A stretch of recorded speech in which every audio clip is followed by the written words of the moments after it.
Hi, this is Stephen with Fastcall. In this video, you're going to learn how to get ready to make a call with Fastcall.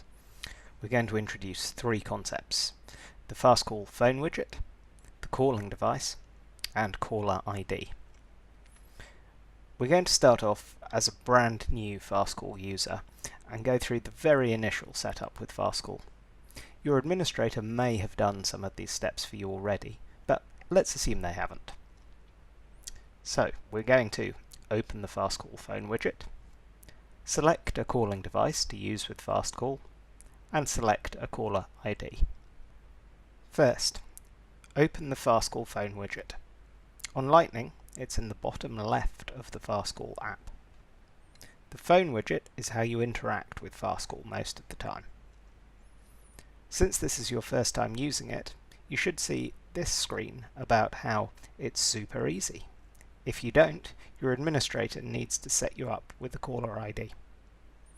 Otherwise, let's click Go. Now we have to select a calling device.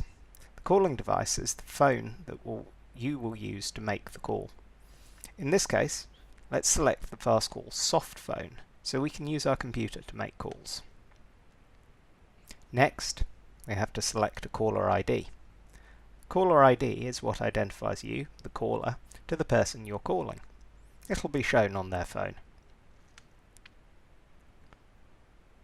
So now we're ready to make a call on the Fastcall soft phone using the displayed caller ID. Let's click OK. You're now ready to make a call.